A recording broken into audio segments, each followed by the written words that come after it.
Alors, bonjour, frères et sœurs bien-aimés. C'est une joie de pouvoir à nouveau vous voir, d'être ensemble ce matin. Je salue ceux qui sont à la maison et qui nous suivent en ligne.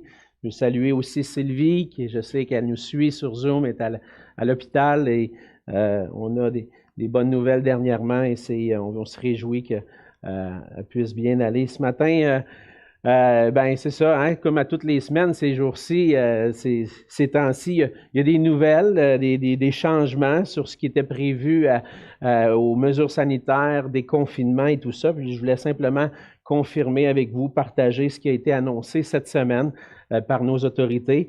Mardi dernier, notre gouvernement a annoncé que graduellement le passeport vaccinal allait être levé et puis les lieux de culte qui avaient depuis le 20 décembre été imposé le passeport vaccinal, bien, à partir de demain, auront pu observer cette mesure-là. Donc, à partir de dimanche prochain, à partir de mercredi, mardi, même nos rencontres cette semaine, toutes les rencontres cette semaine et dimanche prochain, c'est sans passeport vaccinal. Donc, ceux qui sont à la maison parce qu'ils n'avaient pas leur passeport, vous pouvez être là dimanche prochain.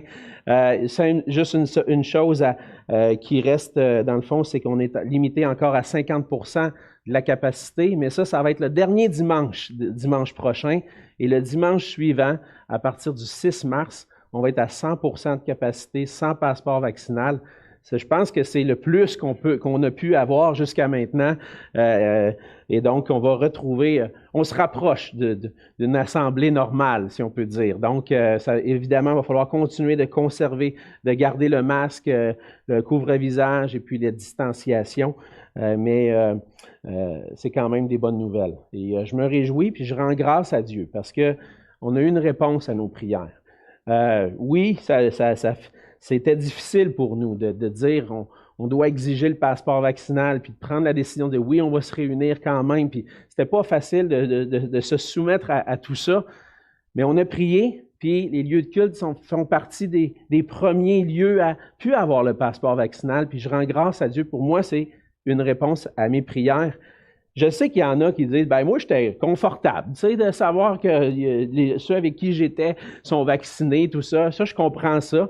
Mais en tant que chrétien, des fois, c'est difficile de dire non à un frère ou une sœur, tu peux pas venir. C'était vraiment quelque chose de difficile, mais maintenant, on peut se réjouir de ça, du fait qu'on peut être ensemble maintenant. Je voulais prendre un temps aussi. Vous avez vu ce qui se passe dans les médias. Vous voyez ce qui s'est passé à Ottawa, à Québec et tout ça. Et ça génère des discussions, même entre nous, entre chrétiens, d'accord, pas d'accord avec ça. Puis je suis témoin de ces conversations-là, des fois, en ligne ou entre nous. Et puis je voulais vous rappeler, frères et sœurs, notre désir de ne pas être divisé sur ce genre de questions-là, mais plutôt de chercher à être unis ensemble. On peut avoir des désaccords, mais ce qui nous unit, comme Michel l'a mentionné, c'est ce qui nous fait qu'on est ensemble aujourd'hui. C'est le sang de Christ qui nous a pardonné de nos péchés, qui nous réunit ensemble, qui nous unit ensemble. Puis, on ne veut pas perdre ça de vue. Alors, je vous encourage, frères et sœurs, à supporter peut-être le frère, la sœur qui n'a pas la même vision que vous. J'en supporte quelques-uns, moi aussi, et puis des fois, on n'est pas toujours d'accord avec ce qui se passe, même des fois des amis proches, mais on essaie, par la grâce de Dieu, de ne pas faire de ces sujets-là des divisions, parce qu'il pourrait en avoir plein d'autres sujets aussi qui pourraient nous diviser. Mais on veut, comme le Seigneur, comme on l'a vu dans la parole, rester unis ensemble. Donc, je vous encourage, un encouragement, lorsque vous voyez ces choses-là à la télévision, puis même lorsque vous avez des échanges, qu'on puisse se supporter les uns les autres. On va prier pour ça aussi, mais juste avant, on va lire le passage de ce matin. Et ce matin, on revient dans l'Évangile de Luc. Et puis, on va reprendre là où on a laissé un peu avant les fêtes, dans Luc au chapitre 14. Luc 14, et ce matin, on va lire les versets 15 à 35. Donc, ça fait déjà presque 1 an et demi, depuis l'automne 2020, qu'on a commencé à traverser l'Évangile de Luc. Et oui, des fois, on s'est entrecoupé avec d'autres sujets qu'on apporte, mais on revient à l'Évangile de Luc. Et à travers l'Évangile de Luc, ce qu'on veut découvrir, ce qu'on découvre, c'est la personne de Jésus. Qui est réellement Jésus et comment on répond à la personne de Jésus. Et ce matin encore, on revient avec des sujets qui touchent ces éléments-là. Et qu'est-ce que le sujet de qu'est-ce que c'est un disciple de Jésus-Christ? Et on va lire ensemble Luc 14 à partir du verset 15. La parole de Dieu dit ceci. Un de ceux qui étaient à table, après avoir entendu ces paroles, dit à Jésus, « Heureux celui qui prendra son repas dans le royaume de Dieu. » Et Jésus lui répondit, « Un homme donna un grand repas, et il invita beaucoup de gens. À l'heure du repas, il envoya son serviteur dire aux conviés, « Venez, car tout est déjà prêt. » Mais tous, unanimement, se mirent à s'excuser. Le premier lui dit, « J'ai acheté un champ, et je suis obligé d'aller le voir. Excuse-moi, je te prie. » Un autre dit, « J'ai acheté 5 paires de bœufs, et je vais les essayer. Excuse-moi, je te prie. » Un autre dit, « Je viens de me marier, c'est pourquoi je ne puis y aller. » Le serviteur, de retour, rapporta ces choses à son maître. Alors le maître de la maison, irrité, dit à son serviteur, « Va promptement dans les places et dans les rues de la ville, et amène ici les pauvres, les estropiés, les aveugles et les boiteux. » Le serviteur dit, « Maître, ce que tu as ordonné a été fait. Il y a encore de la place. » Et le maître dit au serviteur, « Va dans les chemins et le long des haies, et ceux que tu trouveras, contrains-les d'entrer afin que ma maison soit remplie. Car je vous le dis, aucun de ces hommes qui avaient été invités ne goûtera de mon repas. » De grandes foules faisaient route avec Jésus. Il se retourna et leur dit, « Si quelqu'un vient à moi, sans me préférer à son père, à sa mère, à sa femme, à ses enfants, à ses frères et à ses sœurs, et même à sa propre vie, il ne peut être mon disciple. Et quiconque ne porte pas sa croix et ne me suit pas, ne peut être mon disciple. Car lequel de vous, s'il veut bâtir une tour, ne s'assied d'abord pour calculer la dépense et voir s'il a de quoi la terminer, de peur qu'après avoir posé les fondements, il ne puisse l'achever, et que tous ceux qui le verront ne se mettent à le railler en disant « Cet homme a commencé à bâtir, et il n'a pu achever? » Ou quel roi, s'il va faire la guerre à un autre roi, ne s'assied d'abord pour examiner s'il peut, avec 10 000 hommes, marcher à la rencontre de celui qui vient l'attaquer avec 20 000? S'il ne le peut, tandis que cet autre roi est encore loin, il lui envoie une ambassade pour demander la paix. Ainsi donc, quiconque d'entre vous ne renonce pas à tout ce qu'il possède ne peut être mon disciple. Le sel est une bonne chose, mais si le sel perd sa saveur, avec quoi l'assaisonnera-t-on? Il n'est bon ni pour la terre, ni pour le fumier. On le jette dehors, que celui qui a des oreilles pour entendre, entende. On va se courber dans un mot de prière. Prions ensemble. Alors, Seigneur notre Dieu, on veut te dire merci pour ta parole. Et comme on l'a chanté, Seigneur, c'est prosterné devant toi que nous voulons venir avec des cœurs qui reconnaissent que tu es Dieu dans ce lieu. Oui, Seigneur, c'est toi qui règnes sur toutes choses. C'est toi qui règnes sur l'univers. C'est toi qui règnes sur nos vies. Et Seigneur, nous voulons venir à toi, nous soumettre entièrement à toi. Donne-nous un cœur humble ce matin, Seigneur, afin qu'on puisse être attentif à ta parole. Donne-nous un cœur qui est réceptif à entendre ce que tu veux nous dire, ce que tu veux nous enseigner. Oui, Seigneur Jésus, ce matin, c'est tes paroles qu'on entend. Et on veut que ces paroles puissent descendre tout au fond de nos cœurs et par ton esprit qu'elles puissent produire en nous un fruit qui est à ta gloire, un fruit d'obéissance qui t'honore. Seigneur Jésus, merci pour le privilège qu'on a d'être ensemble ce matin. Merci pour ceux qui peuvent nous suivre en ligne malgré les dernières mesures qui restent. Et Seigneur, on te prie que tu puisses nous bénir ensemble. Et je veux te prier, Seigneur, que tu puisses nous garder aussi comme Église, de tomber dans le piège d'être divisés sur des questions difficiles, des questions qui se passent présentement dans notre société avec la pandémie. Seigneur, on veut te prier que tu puisses nous garder unis, qu'on puisse se supporter les uns les autres et qu'on puisse se rappeler que ce qui nous unit, c'est ton sang précieux qui nous a rachetés. Seigneur, je te prie pour nos gouvernements, pour le gouvernement canadien, le gouvernement dans notre province, au Québec. Et je te prie, Seigneur, que tu puisses leur donner de la sagesse. Seigneur, c'est du jamais vu pour notre génération, c'est les circonstances qu'on vit. Il y a des décisions à prendre. Et pas toujours facile, Seigneur, qu'on cherche à considérer le mieux pour la population. Seigneur, donne-leur une sagesse qui va permettre qu'on puisse vivre unis dans ce pays, Seigneur, et dans cette province, et qu'on puisse, Seigneur, continuer de t'honorer. Donne-nous la liberté de pouvoir vivre pour toi, de pouvoir honorer ton nom. Et Seigneur, prends ce temps ce matin afin que ça puisse être un temps où on puisse t'honorer en toutes choses. Et c'est dans le nom de Jésus que je te prie. Amen. Amen. Ça m'est arrivé à quelques reprises dans ma vie d'aller faire des achats où j'avais mal calculé la dépense. Ça arrive des fois que ma femme me donne la liste d'épicerie. Ça arrive pas souvent, là, hein, Cynthia? Peut-être que je devrais faire ça plus souvent. Mais ça m'est arrivé que ma femme me donne la liste d'épicerie et elle dit « Va au Costco, acheter l'épicerie. » Et là, quand on arrive au Costco, puis il ne va pas si souvent que ça, vous avez probablement tombé dans le piège, vous aussi.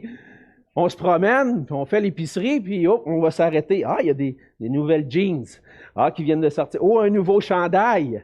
Puis là, on voit le comptoir pour hommes. Puis après ça, les enfants. Oh, wow, des beaux T-shirts. Oui, ça serait bon. Puis là, on remplit le panier. Puis on arrive à la fin, puis on pensait avoir un certain montant dans la tête. Puis là, tu vois le montant, puis oh, c'est pas ça que j'avais prévu. C'est pas autant que ça que j'avais prévu.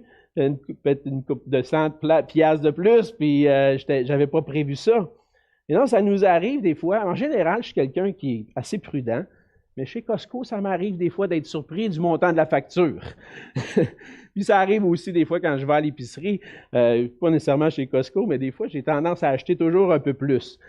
En général, avant de s'engager dans des achats ou dans un projet, on prend le temps d'évaluer si c'est réaliste.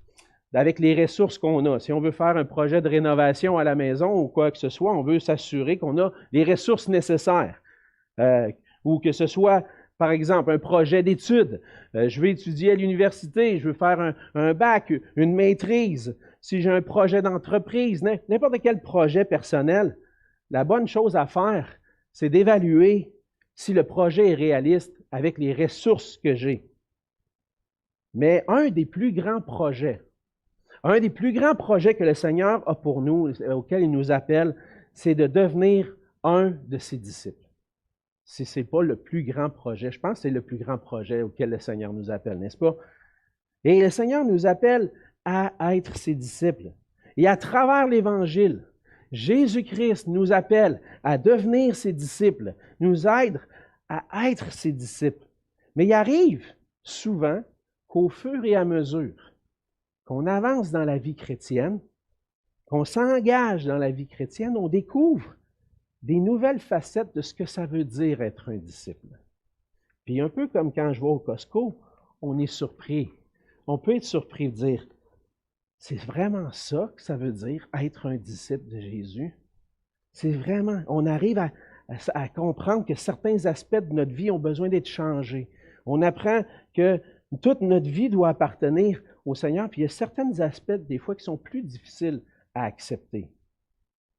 Dans le passage de ce matin, on va voir ensemble qu'il y a un coût important au fait d'être un disciple de Jésus-Christ. Jusqu'à maintenant, on a vu dans l'Évangile de Luc plusieurs choses. On a vu le début de la vie de Jésus et de son ministère. Le ministère de Jésus s'est passé en grande partie en Galilée, à partir du chapitre 4 jusqu'au chapitre 9, verset 51, verset 50. En fait, on voit le ministère de Jésus en Galilée. Et on a traversé une étape importante dans le ministère de Jésus, particulièrement dans l'Évangile de Luc qui nous est rapporté. C'est qu'à partir du chapitre 9, verset 51, Jésus va se mettre en route vers Jérusalem. Et il va annoncer à ses disciples ce qu'il est réellement venu accomplir. On peut lire dans le chapitre 9, verset 22. Jésus annonce pour une première fois à ses disciples qu'il fallait que le Fils de l'homme souffre beaucoup, qu'il soit rejeté par les anciens et par les principaux sacrificateurs et par les scribes, qu'il soit mis à mort et qu'il ressuscite le troisième jour. un peu plus loin au verset 44 du chapitre 9, il dit, « Pour vous, écoutez bien ceci, le Fils de l'homme doit être livré entre les mains des hommes. » Et donc Jésus annonce, en prenant cette route vers Jérusalem, annonce qu'il va être livré, que la destination de cette route-là, c'est la croix du Calvaire. Et puis, à travers cette route-là, Jésus va se promener de ville en village, puis on voit qu'il annonce le royaume de Dieu.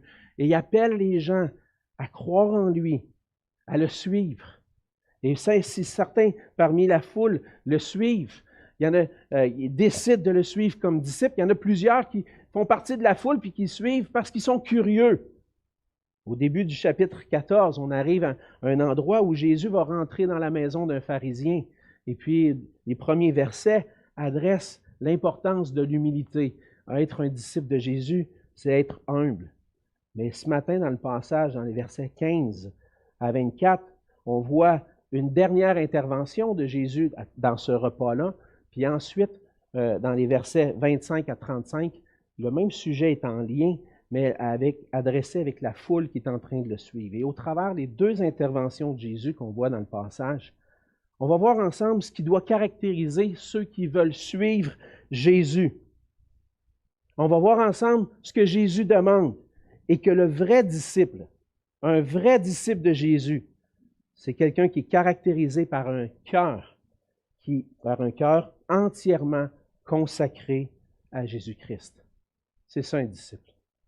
Être un disciple, c'est avoir un cœur entièrement consacré. Puis plus spécifiquement, on va voir ensemble 3 aspects de la vie du disciple qui manifestent un cœur consacré. Ça veut dire quoi, avoir un cœur consacré à Jésus? Et c'est ce qu'on va voir ensemble ce matin. Premièrement, le cœur entièrement consacré est manifesté par une réponse sans retour à l'invitation du Père. C'est ce qu'on voit dans les versets 15 à 24 en particulier. Alors que Jésus est à table, on a déjà dit, il est dans la maison d'un pharisien, il y a quelques enseignements dans cette maison-là. Un de ceux qui est à table, probablement un pharisien, mais le texte ne nous le dit pas, c'est difficile de cerner exactement qui il était, mais le texte nous dit qu'un homme a pris, un de ceux qui étaient à table, il a pris la parole, et il a dit « Heureux celui qui prendra son repas dans le royaume de Dieu ». Et lorsqu'on considère la réponse de Jésus à cette déclaration-là, on peut cerner que Jésus a saisi l'occasion pour adresser certaines choses, peut-être pour cet homme-là en particulier, mais du moins pour ceux qui l'écoutaient, qui avaient probablement plusieurs pharisiens. Et le repas, dans un sens auquel l'homme fait allusion, celui qui va prendre son repas dans le royaume de Dieu, ce repas-là, c'est le repas qui représente le moment où le Seigneur Jésus va revenir pour rétablir toutes choses. Le moment où Jésus va revenir et rétablir toutes choses. Mais les Juifs, eux, attendaient le rétablissement du royaume d'Israël d'une façon concrète au moment où le Messie allait venir. Et dans le contexte où Jésus est en train de vivre son ministère, puis lui, sa mission, c'est d'aller jusqu'à la croix pour sauver ceux qui sont perdus, bien, les Juifs attendaient un Messie qui allait rétablir toutes choses. Ils attendaient la venue du Messie, le Christ, qui allait être le descendant du roi David, qui allait rétablir Israël et rétablir le royaume de Dieu. Et plusieurs, en attendant ce moment-là, cherchaient à être trouvés justes pour pouvoir faire partie du royaume de Dieu. En disant cela, on voit que l'homme se projetait probablement déjà assis. S'il dit « Heureux celui qui prendra son repas », bien lui, il dit « Moi, je vais faire partie de la gang. Moi, je vais être là. Puis heureux ceux qui vont être avec moi aussi dans le royaume de Dieu. » Puis c'est pas faux, ces paroles-là. Mais en considérant la réponse de Jésus, on voit que cet homme-là était probablement dans l'erreur. Si cet homme-là était un pharisien, il se voyait juste devant Dieu en observant la loi. Il observait, il croyait qu'en faisant des bonnes œuvres, il allait réussir à être trouvé juste devant Dieu, puis pouvoir participer au repas. Bien, il était dans l'erreur.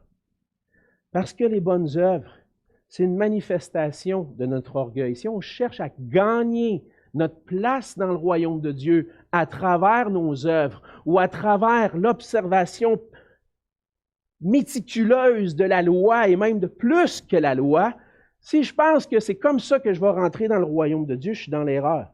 Parce que ma confiance est dans mes propres capacités.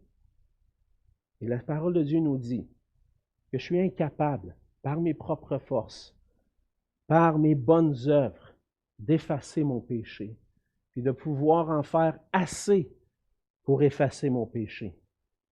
La participation dans le royaume de Dieu n'est pas basée sur des bonnes œuvres.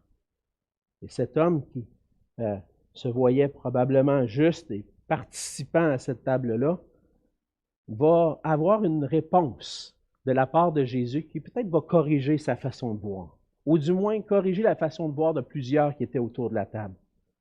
La participation au royaume de Dieu ne dépend pas de notre réponse, ne dépend pas de nos bonnes œuvres, mais plutôt de notre réponse à l'invitation que le Seigneur fait de faire partie de son royaume. Le Seigneur nous lance une invitation.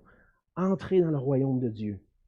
Et pendant son ministère sur la terre, Jésus a invité son peuple, le peuple d'Israël, à entrer dans le royaume de Dieu, à croire en lui. Mais la plupart des Juifs n'ont pas reconnu en lui le Messie promis. Et c'est ce qui amène Jésus à dire ce qui va suivre avec la parabole du grand repas. Le rejet de Jésus par les Juifs entraîne que les Juifs vont peut-être avoir une surprise. La participation au royaume ne sera peut-être pas celle qui était prévue, celle qu'il avait envisagée. Jésus raconte la parabole du grand repas. Cette parabole-là, à partir du verset 16, raconte l'histoire d'un homme qui décide de donner un grand repas, puis qui invite beaucoup de gens à participer dans ce repas-là. Et on voit dans la parabole qu'il y a comme deux invitations. Il y a une invitation à participer au repas, puis ensuite de ça, une invitation pour dire « Venez, là, le repas il est prêt ». Et on voyait ça souvent à cette époque-là. Évidemment, il n'y avait pas peut-être le système de la poste ou même des courriels puis des textos pour dire je t'invite chez nous, telle date, telle heure. Puis l'organisation était probablement différente. Si on faisait une grande fête, on préparait longtemps d'avance, puis il n'était pas réglé à l'horloge puis à la minute près comme nous aujourd'hui. Hein? Et donc, il y avait une invitation qui était lancée. Un peu comme quand quelqu'un nous invite à célébrer, à participer à la célébration d'un mariage. On reçoit un faire-part dans la boîte aux lettres et on dit « Réservez la date ». Puis répondez-nous savoir si vous allez être là. Et il y a des gens qui ont reçu cette invitation, c'est ce qu'on voit, ils ont reçu la première invitation, ils ont dit « Oui, je vais être là, je vais être là. » OK, c'est bon. Fait que là vient le temps d'avoir le repas. Fait que là, on va, étant donné que, comme je disais, on n'est pas réglé à l'horloge puis à la minute près, on renvoie les serviteurs pour dire « OK, vous pouvez venir maintenant, le repas il est prêt. » Et puis à ce moment-là, la réponse est différente. Oui, je vais être là, a été changée. Et puis on voit trois réponses. Trois réponses, puis même le texte nous dit qu'ils ont des réponses unanimes. Finalement, je ne serai pas là. Finalement, je ne serai pas là. Les réponses qu'on voit, il y en a un qui dit « J'ai acheté un champ, puis je dois aller le voir. » L'autre dit « J'ai acheté 5 paires de bœufs, puis je dois aller les essayer. » Et l'autre dit « Je viens de me marier, je ne peux pas y aller. » Donc, ces réponses-là, dans le contexte, on peut voir que c'était probablement des réponses qui n'étaient pas vraiment valables. Qui achète quelque chose, puis dans un sens, peut-être qu'aujourd'hui, on fait des fois des achats sans le voir, mais qui aurait acheté un champ sans voir d'abord, prendre le temps d'aller voir ce champ-là, de quoi il a l'air? Il dit « J'ai acheté un champ, il faut que j'aille le voir. » Mais tu aurais dû aller le voir avant de l'acheter. La même chose avec tes paires de bœufs. Pourquoi tu les essayes après l'avoir acheté? Et donc, il y a peut-être des réponses, certains commentateurs voient ces réponses-là comme un peu ridicules. Tu aurais dû déjà, ce n'est pas des bonnes réponses.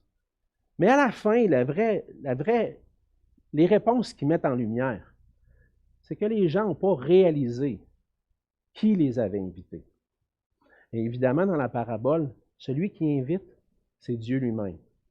Le serviteur qui vient et qui invite les gens à entrer, c'est le ministère du Seigneur Jésus sur la terre. Venez entrer dans le royaume de Dieu.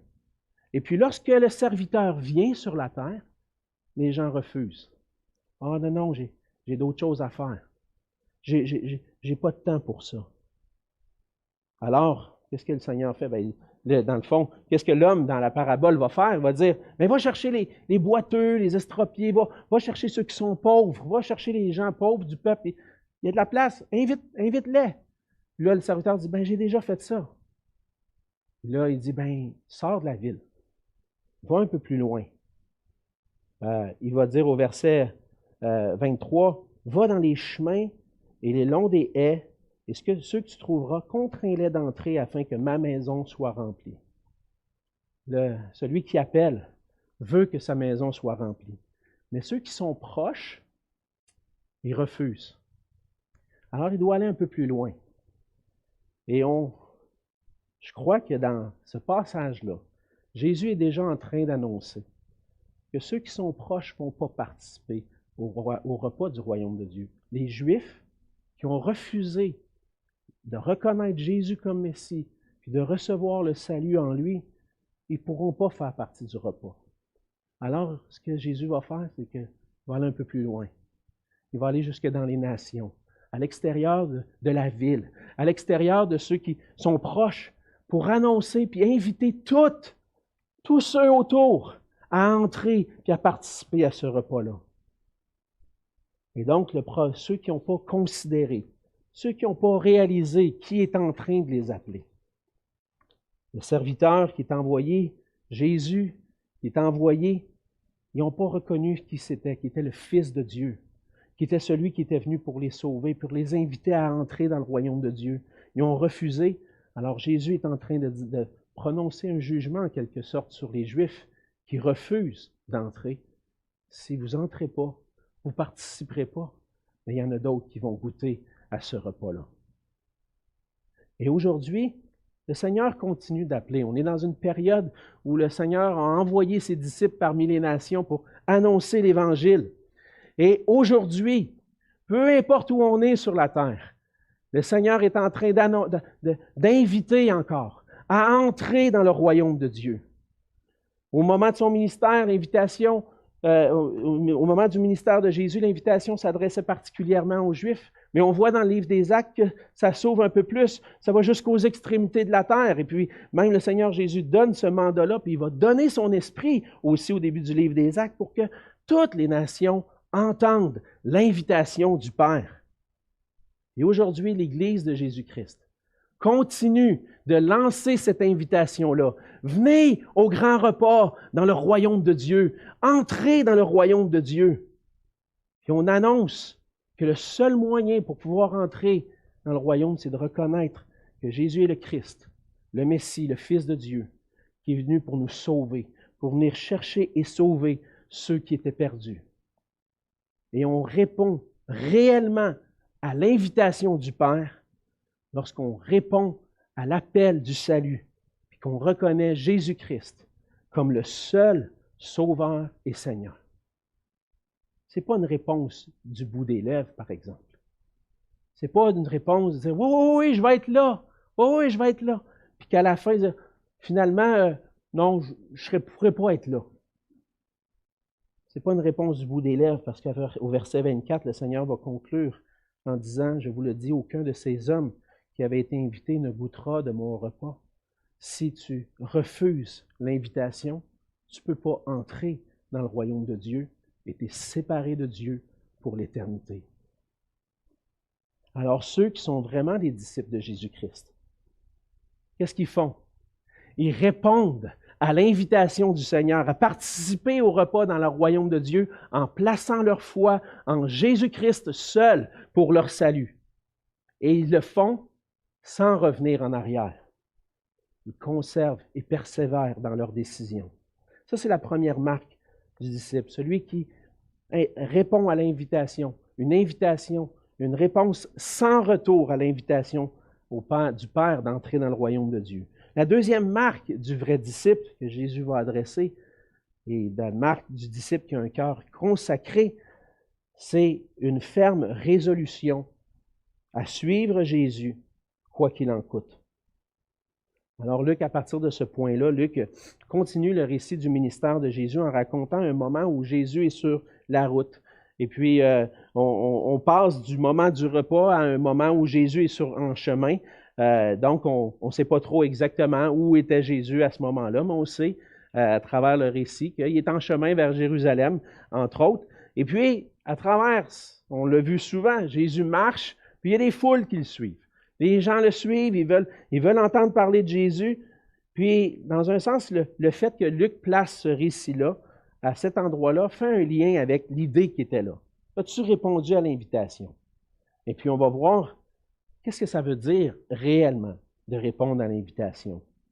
Et à travers ce passage-là, on va voir que pour être un disciple de Jésus-Christ, il faut être prêt à le suivre à tout prix. Et Jésus va montrer 3 aspects de qu'est-ce que ça veut dire, le suivre à tout prix. On arrive au verset 26. Quand Jésus, au verset 25, la foule le suit, Jésus prend une pause, se retourne et commence à l'enseigner. Il dit, si quelqu'un vient à moi sans me préférer à son père, à sa mère, à sa femme, à ses enfants, à ses frères, à ses sœurs, et même à sa propre vie, il ne peut être mon disciple. Jésus enseigne, en fait, qu'il faut reconnaître qui il est, puis avoir un amour pour lui qui n'est pas comparable à l'amour qu'on peut avoir. On doit l'aimer plus que n'importe qui. Certaines versions des Écritures, peut-être que c'est ça qui est écrit dans votre Bible, entre autres la Louis II de 1910, va rendre différemment le passage. Et plutôt que de dire « sans me préférer à son père », il va dire ceci, « si quelqu'un vient à moi, et s'il ne hait pas son père, sa mère, sa femme, ses enfants, ses frères et ses sœurs, et même sa propre vie, il ne peut être mon disciple. » Et là, l'idée qui est traduite ici, c'est « injuste ». Mais, puis là, je prends le temps de l'adresser parce que si c'est la version que vous avez, vous dites, ben Jésus, es-tu en train vraiment de me demander d'haïr les gens autour de moi? Mais quand on prend le temps de réfléchir un peu puis qu'on regarde le reste des Écritures, ben non, Jésus ne peut pas demander ça. La première chose un des plus grands commandements, le plus grand commandement, c'est d'aimer Dieu, puis celui qui est semblable, c'est d'aimer ton prochain comme toi-même. Parce que le commandement de Jésus, c'est aimez-vous les uns les autres. Pourquoi Luc le rend comme ça? Bien, je pense que Luc rend ce mot-là pour utiliser une figure de style qu'il appelle une hyperbole. C'est de mettre la chose tellement grande, de dire, je vais tellement aimer Jésus, plus que tout, que ça va avoir quasiment l'air que j'haïs les autres. L'amour pour les autres va être tellement, va être un peu plus diminué comparé à l'amour que j'ai pour Jésus. Et dans un sens, ce que Jésus nous demande, c'est d'aimer les autres. Mais mon amour va être tellement grand que ça va comme si je n'avais pas d'amour pour eux. Ça veut pas dire que j'en aurais pas. Mais vous comprenez l'idée. Que veut dire haïr dans ce contexte? Ça veut dire que j'aime tellement Jésus que mon amour pour les autres commence à pâlir. C'est pas ça qui paraît. Premièrement, si j'aime les gens autour de moi, c'est parce que j'aime Jésus. C'est ça qui paraît. J'aime Jésus, puis ça m'amène à aimer les autres autour de moi. Et ça va engendrer des décisions aussi. Il va faire en sorte que si ma femme ne veut pas suivre le Seigneur, si un de mes enfants ne veut pas suivre le Seigneur, si mon frère, ma sœur, les gens autour de moi ne veulent pas marcher avec le Seigneur, qu'est-ce que moi je vais faire? Est-ce que je vais aimer Jésus par-dessus tout? Ou si le Seigneur Jésus venait m'enlever une de ces personnes-là qui m'est chère, que j'aime beaucoup, les gens proches de moi, ma femme, mes enfants, mon père, ma mère, les gens que j'aime. Je ne voudrais pas que le Seigneur vienne m'enlever. Mais s'il te l'enlève, dois-tu continuer d'aimer le Seigneur Jésus quand même? Et c'est ce que Jésus est en train d'adresser. Il adresse notre cœur. Où est ton amour? Combien grand est ton amour pour moi? Est-ce que tu me préfères? Est-ce que tu m'aimes au-delà de l'amour que tu as pour les gens autour de toi? Est-ce que je suis la personne la plus importante pour toi? Notre amour pour Jésus doit être un amour sans mesure, démesuré, débordant. Pourquoi? Parce que Jésus nous a aimés d'un amour sans mesure. Qu'est-ce que Jésus a fait? Lui qui était assis à la droite du Père, qui était assis dans une communion parfaite avec son Père depuis toute éternité, a accepté de s'abaisser, de devenir un homme, le Dieu de l'univers qui devient un homme, qui vient vivre parmi les pécheurs, qui vient supporter les outrages, le rejet, qui va jusqu'à la croix, qui porte sur lui le péché des hommes, qui porte sur lui mon péché. Prends ma place sur la croix. Il paye la dette de mes péchés pour que moi, je puisse être réconcilié avec Dieu. Est-ce que ça, c'est pas un amour démesuré? Puis est-ce que je ne dois pas répondre à cet amour-là en disant « Seigneur, je t'aime plus que tout, puis c'est toi mon sauveur, c'est toi mon Seigneur. » Puis le reste, c'est pas important parce que c'est toi mon Dieu. C'est quelque chose de grand que le Seigneur nous demande, de l'aimer par-dessus tout. Mais ce que lui a fait pour nous est tellement grand. Jésus est digne de recevoir un amour démesuré. Et le vrai disciple va le manifester de cette façon-là. Un amour qui surpasse l'amour que nous aurions pour toute autre personne sur la terre. Mais Jésus va continuer, va mentionner une deuxième marque de quelqu'un qui est prêt à tout pour le suivre, qui est prêt à le suivre à tout prix. Verset 27, il dit « Quiconque ne porte pas sa croix et ne me suit pas ne peut être mon disciple. » Porter sa croix, c'est l'image d'être prêt à sacrifier sa vie pour le nom de Christ. Je pense que ça va avec la même idée que de préférer ou de haïr même notre propre vie. C'est d'être prêt à dire, moi, j'abandonne tout. Tout appartient au Seigneur Jésus. Puis, Seigneur, tu peux me demander ce que tu veux. Je vais continuer de te suivre. Tu veux m'amener sur un chemin où il va y avoir de la souffrance. Tu veux m'amener sur un chemin où il va y avoir de la persécution. Je suis prêt à te suivre quoi qu'il en coûte. Je ne vais pas faire comme toi, te porter ta croix, te subir les moqueries, les persécutions. Je vais te suivre sur ce chemin-là. Jésus dit, dans Luc 9, versets 23 et 24, on l'a déjà vu ces versets-là, mais je les ramène parce que c'est la même idée qui est répétée ici. Puis il dit à tous, si quelqu'un veut venir après moi, qu'il renonce à lui-même, qu'il se charge chaque jour de sa croix et qu'il me suive. Car celui qui voudra sauver sa vie la perdra, mais celui qui la perdra à cause de moi la sauvera. Es-tu prêt à perdre ta vie pour Jésus? Si on voit des exemples dans les Écritures, merci Seigneur pour l'exemple, le modèle que Jésus a été prêt à donner, sacrifier sa vie pour obéir au Père et pour accomplir notre salut, mais on voit aussi dans les disciples des exemples, et entre autres dans l'exemple de l'apôtre Paul. L'apôtre Paul a vécu vraiment ce que Jésus a dit ici, de porter sa croix. Dans Actes 20, au verset 23 et 24, il dit, « Et maintenant, voici, lié par l'Esprit, je vais à Jérusalem, ne sachant pas ce qui m'y arrivera.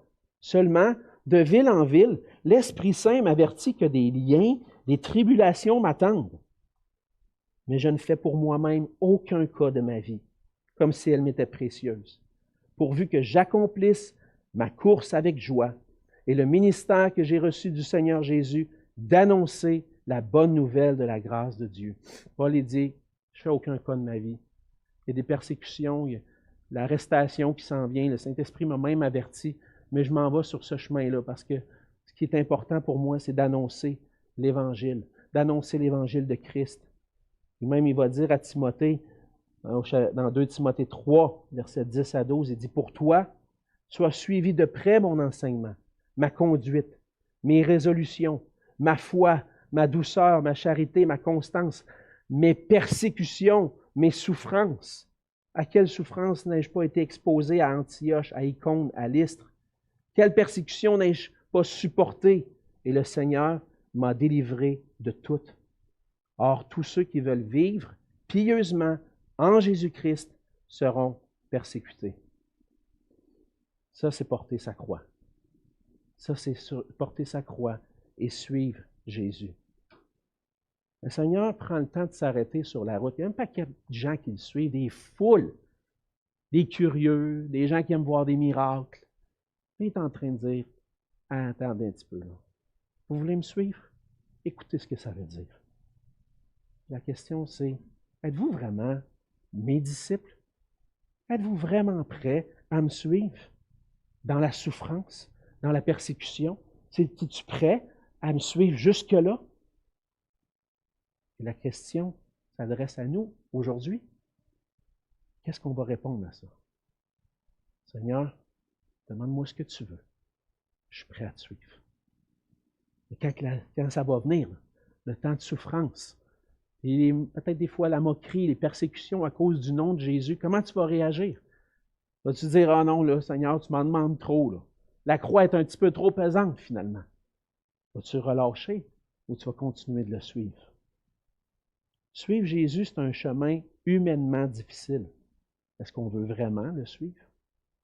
Ça, c'est la question de Jésus. Le vrai disciple de Jésus, il est fermement résolu à le suivre jusqu'à souffrir et mourir pour lui. Et Jésus va mentionner ensuite dans les versets 28 à 33, en utilisant deux illustrations. Dans le fond, ce que tu as besoin de faire, c'est de calculer bien comme il faut comment ça coûte me suivre.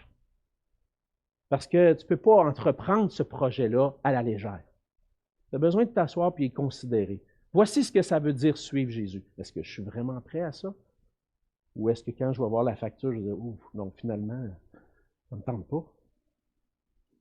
Le Seigneur demande à la fin, il va conclure au verset 33 en disant, « Quiconque d'entre vous ne renonce pas à tout ce qu'il possède ne peut être mon disciple. » Et donc, on a besoin de prendre le temps de calculer. Il faut renoncer à tout ce qu'on possède, à être résolu à suivre Christ, quoi qu'il en coûte. C'est ce que Jésus nous demande.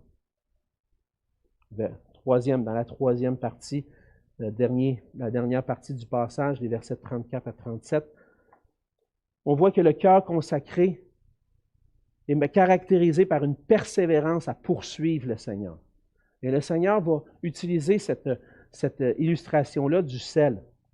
Il dit, le sel est une bonne chose, mais si le sel perd sa saveur, avec quoi l'assaisonnera-t-on? Il n'est bon ni pour la terre, ni pour le fumier, on le jette dehors, que celui qui a des oreilles pour entendre, entende. À cette époque-là, le sel avait plusieurs utilités. Évidemment, comme aujourd'hui, on assaisonne les aliments avec le sel. Puis si le sel, il n'y a plus de saveur, je vais rajouter un petit peu, relever un peu le goût de ma soupe, mais un petit peu de sel. Mais si ça donne, si ça ne fait rien, c'est bon à rien. Je vais l'acheter, cette batch de sel-là. Elle ne donne pas le goût. Je m'attends à ça. Le sel était aussi utilisé pour fertiliser le sol. Ça servait d'un minéral qui servait à fertiliser le sol. Mais si le sel était contaminé avec des impuretés, comme c'était souvent le cas dans cette époque-là, on trouvait le sel dans les régions près de la mer Morte, évidemment, parce que la mer Morte est très salée. Et puis, il y avait de l'impureté dans ce sel-là. Si le sel n'était pas purifié, il n'était pas utile à grand-chose parce qu'il perdait de sa saveur, il perdait de ses caractéristiques. Et dans cette parabole-là, Jésus nous dit que notre vie est comme du sel, qu'on doit se débarrasser des impuretés si on veut conserver la saveur. Le vrai disciple, c'est celui qui est prêt à renoncer à tout pour suivre Christ. Et notre amour pour Jésus ne peut pas être mélangé avec d'autres choses. Avec un amour pour le monde, par exemple. J'enseignais à la jeunesse vendredi soir, justement, dans 1 Jean chapitre 2. Et puis, on doit se débarrasser de l'amour du monde. Parce que celui qui aime le monde, l'amour du Père n'est pas en lui. J'ai besoin de me débarrasser des impuretés, de ce vers quoi mon cœur est attiré. Parce que je veux un amour sincère pour le Seigneur Jésus. Et si nos cœurs sont partagés, on n'est pas réellement des disciples de Christ. Et on voit la conséquence. C'est bon à rien. On le jette dehors. Encore une fois, le jugement qui est prononcé ici sur ceux qui ne sont pas réellement des disciples de Christ. Mais le cœur qui est réellement consacré à Christ va avoir la saveur, il va la garder. Il va persévérer dans la foi au Seigneur Jésus. Et le cœur consacré, c'est celui qui persévère. Mais pour persévérer dans la foi, on doit rester attaché au Seigneur. C'est pas facile. Comme je l'ai dit, c'est humainement impossible de suivre Christ à la hauteur de ce qu'il nous demande. Humainement parlant, c'est impossible. J'ai besoin de lui. J'ai besoin qu'il vienne transformer ma vie, qu'il vienne me donner son esprit pour que, par la puissance de son esprit, je puisse vivre à la hauteur de ce qu'il me demande. Sinon, je ne pourrais rien faire. Et ce que j'ai besoin de faire, si je veux persévérer dans la foi, c'est de réaliser que, premièrement, que mon salut a été entièrement acquis à la croix, placer ma foi en Jésus-Christ et recevoir son esprit, lui dire, Seigneur, viens à mon secours, parce que sans toi, je ne peux rien faire. Et travailler à garder notre saveur, travailler à persévérer dans la foi, dans un amour complet pour le Seigneur Jésus. Je ne peux pas arriver par moi-même, j'ai besoin de l'aide du Seigneur. J'ai besoin de m'approcher de lui régulièrement, d'ouvrir sa parole, puis de dire, Seigneur, transforme mon cœur, enlève les impuretés qui sont dans mon cœur, remplace l'amour que j'ai pour des choses du monde par un amour pour toi. Sanctifie-moi, Seigneur, pour que je puisse persévérer dans la foi. Et on est dans la prière à ces moments-là. On crie à Dieu. Seigneur, je réalise que des fois, mon cœur n'est pas à 100% pour toi. Purifie-moi. Transforme-moi. Conduis-moi sur la voie de l'éternité. Montre-moi ce que je dois faire. Et on a besoin, pour persévérer, frères et sœurs, de s'encourager mutuellement aussi. D'encourager les frères et sœurs, unis ensemble, à dire, « Hey, on va mettre du bois dans le feu de notre amour pour Dieu. On va se réunir ensemble, on va s'encourager. » Parce que des fois, dans la semaine, j'arrive, des fois, là, puis ma citerne, ma tank à gaz, est comme à sec. Puis là, j'ai comme besoin de la parole, de l'encouragement des frères et sœurs pour continuer. Frères et sœurs, si on veut garder le sel, ce n'est pas quelque chose qui va se faire individuellement, rester chez nous. Oui, le Seigneur nous nourrit par sa parole, mais on a besoin d'être ensemble. On a besoin de se réunir, de prier ensemble, pour que le Seigneur puisse nous aider à avoir un cœur qui est réellement, entièrement consacré à lui. C'est ce qu'on a vu ce matin. En résumé, le vrai disciple est caractérisé par un cœur entièrement consacré à Jésus-Christ, et ça va se manifester par une réponse sans retour à l'invitation du Père, une ferme résolution à le suivre, quoi qu'il en coûte, et une persévérance à suivre le Seigneur. Je vais attirer votre attention en terminant sur des mots qui sont très importants. À la fin du passage, qu'est-ce que Jésus dit? Que celui qui a des oreilles pour entendre, entende. Tu as entendu ce matin? Tu as entendu l'appel du Seigneur? Tu as entendu ce qui en coûte pour le suivre? Tu as entendu les exigences? La barre est haute. Est-ce que tu es prêt à suivre le Seigneur, à répondre à son appel sans retour? Es-tu prêt? Es-tu résolu à le suivre, quoi qu'il en coûte? Ça, c'est la question que le Seigneur place devant nous. Ça se peut que tu sois chrétien depuis longtemps puis tu te dises, « Ah, mais moi, je n'avais pas compris ça comme ça. » C'est arrivé dans le passé, j'ai entendu des fois la prédication de l'Évangile qui ne mettait pas de l'avant des choses comme ça, puis il disait, « Viens Jésus, il va pardonner tes péchés. Viens Jésus, il va te donner la vie éternelle. » Mais Jésus est le Sauveur, mais où c'est qui est quand tu prêches l'Évangile? Jésus, le Seigneur. Accepter Jésus comme Sauveur, ça ne peut pas se faire sans accepter Jésus comme Seigneur. Les deux vont ensemble. C'est le même Jésus. Puis le Jésus qui t'appelle à recevoir son pardon, son amour par grâce, t'appelle aussi à le suivre, puis à obéir à sa parole. Ça se peut que tu te dises, hey, j'ai grandi, tu allais à l'école du dimanche, puis j'ai jamais saisi ça de même. Je ne sais plus, là. C'est vraiment ça que je veux? Mon invitation ce matin, c'est pas de te faire peur, c'est de te tourner vers Christ. Viens à lui. Lui, il va te donner la capacité de le suivre. Lui, il va transformer ta vie pour que tu puisses le suivre, puis supporter ta croix, il va le faire avec toi. Tu ne marcheras pas tout seul. Il va marcher avec toi. Puis mon invitation, c'est que tu puisses venir à lui, reconnaître ton péché, ton incapacité, reconnaître que même si des fois tu es chrétien depuis longtemps, tu te dis, je marche tout seul des bouts. J'ai besoin du Seigneur. J'ai besoin de lui pour porter ma croix. Et venir à lui. Que tu sois chrétien ou non chrétien, la seule chose que tu dois faire, c'est venir à Christ. Te décharger sur lui, te consacrer à lui. Alors, frères et sœurs, c'est mon exhortation ce matin. Venons à lui. Consacrons-nous à lui. Il va faire son œuvre en nous pour nous transformer, pour nous amener à la perfection, pour qu'on puisse être trouvé juste devant lui lorsqu'il va revenir. Prions ensemble. Seigneur notre Dieu, merci pour ta grâce envers nous. Merci Seigneur pour cette parole. Oui, Seigneur, ta parole des fois est difficile à entendre. Mais tu nous exhortes, Seigneur, que celui qui a des oreilles pour entendre, entende. Seigneur, cette prière est pour moi, premièrement. Ne permets pas, Seigneur, que je puisse t'abandonner.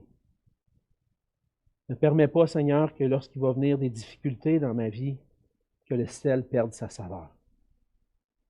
Aide-moi, Seigneur, à persévérer dans la foi, malgré que c'est humainement difficile. Avec toi, Seigneur, par ton esprit, c'est possible. Et Seigneur, aide-nous ensemble comme Église à rester fermes en toi, à répondre à cet appel d'un amour démesuré pour toi, qui nous appelle à être prêts à tout pour te suivre, Seigneur. Faites-nous, Seigneur, une Église qui brille pour toi, qui brille parce qu'elle est engagée, consacrée entièrement à toi. Seigneur, transforme-nous, chacun d'entre nous, et ensemble, pour qu'on puisse t'honorer et te glorifier. Et c'est dans le nom de Jésus que